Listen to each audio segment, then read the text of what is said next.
Assalamualaikum warahmatullahi wabarakatuh. Saya Lisa Dwi Fatmawati dengan NIM 198810201231 akan menjelaskan mengenai produk pasar uang dan ketentuan kurs.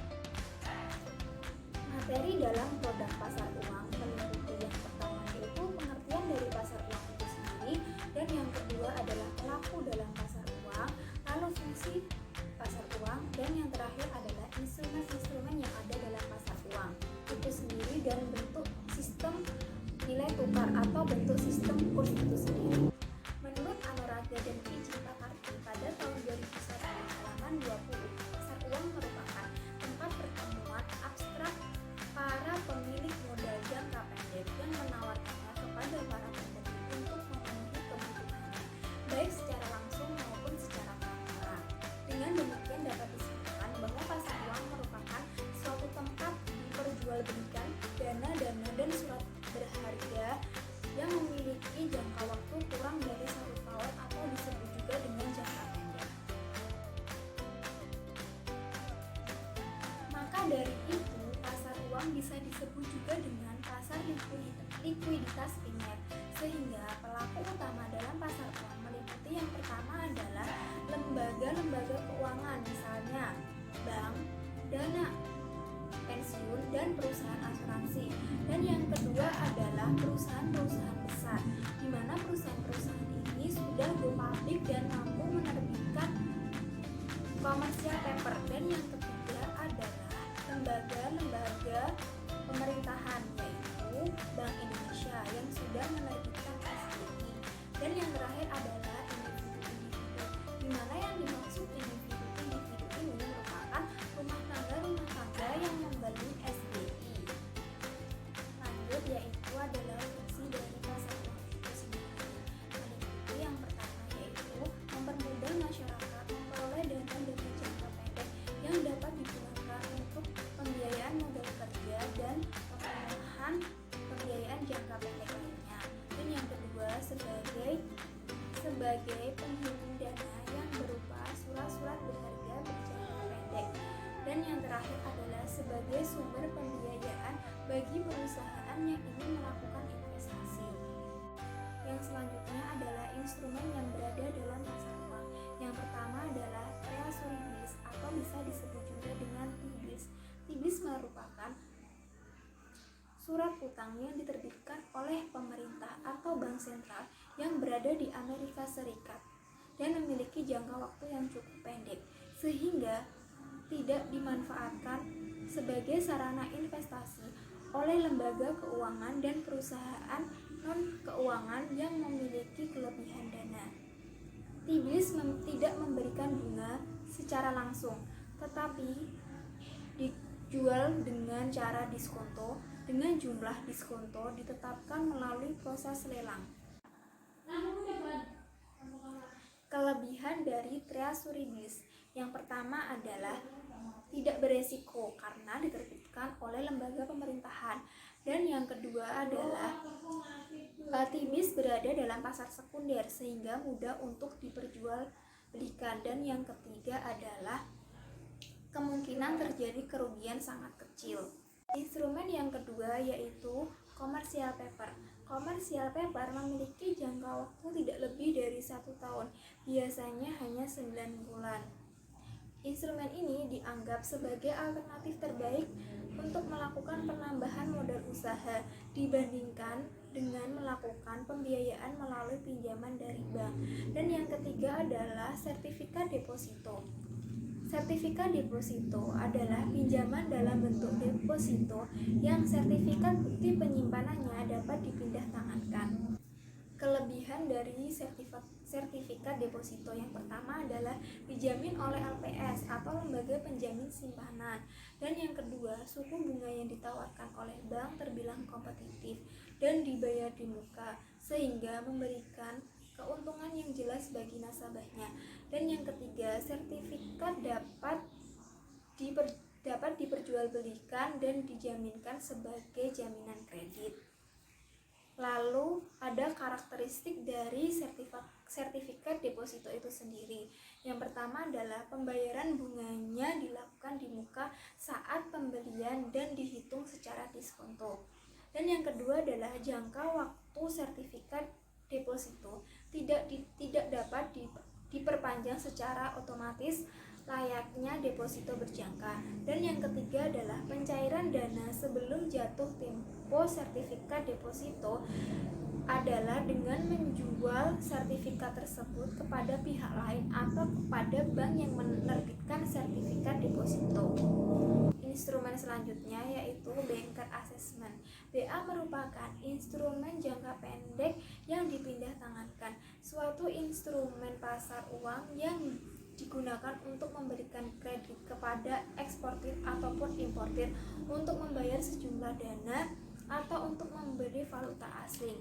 Dan berikutnya adalah Bill of Exchange, suatu perintah tertulis yang tak bersyarat yang ditunjukkan kepada seseorang kepada pihak lain untuk membayar sejumlah uang pada saat diperlihatkan atau tanggal tertentu kepada penarik atau order atau pembawa. Lalu ada repo, transaksi jual beli surat berharga disertai dengan perjanjian bahwa penjual akan membeli kembali surat-surat berharga yang telah dijual tersebut pada tanggal dan dengan harga yang telah ditentukan terlebih dahulu. Lalu ada SBI, yaitu Sertifikat Bank Indonesia, surat berharga atas unjuk dalam satuan uang rupiah yang diterbitkan dengan sistem diskonto oleh Bank Indonesia sebagai pengakuan hutang jangka pendek. Dan ada surat berharga pasar uang atau SPBU, surat-surat berharga berjangka pendek yang dapat diperjualbelikan secara diskonto dengan Bank Indonesia atau lembaga diskonto yang ditunjuk oleh Bank Indonesia. Materi yang kedua yaitu tentang kurs, di mana akan dibagi menjadi dua subbab. Yang pertama adalah pengertian dan yang kedua adalah bentuk sistem nilai tukar. Pengertian dari kurs menurut Salvatore pada tahun 2004 halaman 140, kurs adalah jumlah atau harga mata uang domestik dari mata uang luar negeri. Secara sederhana, pengertian kurs dapat diartikan sebagai harga atau nilai dari satu mata uang dalam mata uang lainnya. Kurs biasanya disebut sebagai pembanding nilai, yang artinya ketika kita menukarkan mata uang satu dengan mata uang lainnya, maka akan menghasilkan perbandingan dari nilai atau harga dari kedua mata uang tersebut.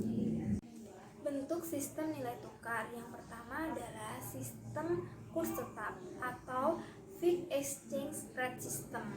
Sistem kurs tetap ini merupakan sebuah kondisi di mana nilai tukar mata uang domestik ditentukan oleh pemerintah, sehingga pemerintah melakukan berbagai langkah dan kebijakan untuk mengatur nilai mata uang pada harga tertentu.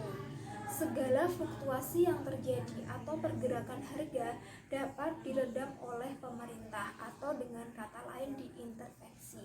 Kelemahan dari sistem ini adalah nilai kurs tidak selalu dapat mencerminkan nilai yang sesungguhnya dari mata uang tersebut, karena pemerintah melalui otoritasnya akan selalu menjaga stabilitas kurs pada tingkat yang diinginkan. Lalu yang kedua ada sistem kurs bebas atau mengambang, bisa disebut juga dengan floating exchange rate system. Sistem kurs bebas ini merupakan pembentukan kurs tersendiri dari suatu permintaan dan penawaran dari mata uang asing, sehingga pemerintah tidak dapat ikut campur dalam menentukan kurs mata uang yang akan ditukar. Dengan sistem ini, besarnya nilai tukar diserahkan pada mekanisme pasar. Tinggi dan rendahnya mata uang dikendalikan oleh tingkat permintaan dan penawaran mata uang itu sendiri. Sistem kurs mengambang ini memiliki dua karakteristik, yaitu sistem kurs mengambang secara murni dan sistem kurs mengambang terkendali. Sistem kurs mengambang secara murni. Sistem kurs mengambang secara murni biasanya disebut dengan clean floating atau freely. Sistem kurs ini ditentukan oleh mekanisme permintaan dan penawaran mata uang yang terjadi dalam pasar valuta asing tanpa campur tangan pemerintah. Berdasarkan sistem ini, kurs akan bergerak naik turun dan mengambang bebas sesuai dengan kondisi dan kekuatan pasar. Kurs akan berubah dengan perubahan faktor-faktor yang mempengaruhinya. Beberapa faktor yang mempengaruhinya diantaranya yaitu inflasi, perubahan ekonomi, dan tingkat bunga yang digunakan oleh pasar untuk mengevaluasi mata uang suatu negara. Jika faktor-faktor yang berpengaruh terhadap kurs dan estimasi terhadap faktor-faktor tersebut berubah, maka kurs juga akan ikut berubah. Kurs akan berubah sesuai dengan berita-berita yang relevan yang dikeluarkan oleh institut resmi negara. Kelebihan dari sistem ini adalah kurs berubah secara cepat sesuai dengan perubahan kondisi ekonomi, sehingga kurs dapat mencerminkan nilai yang wajar atau nilai sesungguhnya dari perekonomian suatu negara. Sedangkan kelemahan pada sistem ini adalah kurs akan selalu berubah secara bebas sesuai dengan kekuatan pasar yang ada dan pada akhirnya akan menyulitkan pemerintah maupun pelaku usaha yang lain dalam menentukan atau merencanakan atau menghitung suatu usaha. Perubahan kurs yang selalu cepat ini akan meningkatkan ketidakpastian dalam dunia usaha. Dan yang kedua adalah sistem kurs mengambang secara terkendali. Sistem kurs mengambang terkendali ini disebut juga dengan dirty floating atau managed float system, yaitu penentuan kurs di pasar valuta asing dengan intervensi atau campur tangan pemerintah. Pemerintah mempengaruhi kekuatan pasar dengan berbagai kebijakan moneter, fiskal, dan perdagangan luar negeri. Beberapa bank sentral turut campur tangan dengan intervensi langsung maupun tidak untuk mempengaruhi kekuatan pasar, sehingga kurs berada pada kisaran yang positif terhadap perekonomian negara. Keikutsertaan bank sentral seperti pelaku pasar lainnya. Artinya, sistem ini tidak ada patokan atau batasan berapa kurs yang harus berlaku. Intervensi bank sentral dilakukan hanya sementara. Untuk kelemahan dari sistem ini sendiri adalah nilai kurs tidak selalu dapat mencerminkan nilai yang sesungguhnya dari mata uang tersebut. Karena udah dijelaskan tadi bahwa sistem ini ada campur tangan pemerintah. Pemerintah melalui otoritasnya akan selalu menjaga kestabilan kurs pada tingkat yang diinginkan. Nah, kondisi ini menyebabkan nilai mata uang tidak mencerminkan kondisi perubahan ekonomi yang sebenarnya terjadi atau tidak mencerminkan nilai mata uang yang sesungguhnya. Atau dalam kata lain, perubahan ekonomi tidak mencerminkan adanya perubahan ekonomi negara dan tidak dengan segera tercermin pada nilai tukar mata uangnya. Lalu yang terakhir adalah sistem kurs tertambat. Sistem ini ditetapkan dengan cara mengaitkan nilai tukar mata uang suatu negara dengan mata uang negara lain atau sejumlah uang tertentu. Nilai mata uang negara bergerak mengikuti perubahan nilai mata uang negara yang tertambat. Sebagai contoh, beberapa negara Afrika bekas jajahan Perancis menggunakan sistem ini dengan mengkaitkan nilai tukarnya pada mata uang Perancis. Artinya, jika mata uang Perancis terapresiasi, maka mata uang negara Afrika juga ikut terapresiasi. Berikut adalah contoh kasus yang akan saya bahas. Nah, dalam gambar tersebut dijelaskan bahwa untuk mendapatkan 1 Australian dollar pada tanggal 28 bulan Oktober 2020 membutuhkan rupiah sebesar 10.800. Nah, selanjutnya pada gambar berikutnya, untuk mendapatkan 1 Australian dollar pada tahun 2019 dibutuhkan 10.200 rupiah. Ini diambil dari websitenya BI. Sehingga perhitungannya menjadi pada tahun 2019 rupiah per Australian dollar sama dengan 10.200 dan pada tahun 2020 rupiah per Australian dollar sama dengan 10.800. Maka presentasi perubahan mata uangnya adalah sebagai berikut. Nah, 2020 dibagi dengan 2019 di min 1 lalu dikali dengan 100%.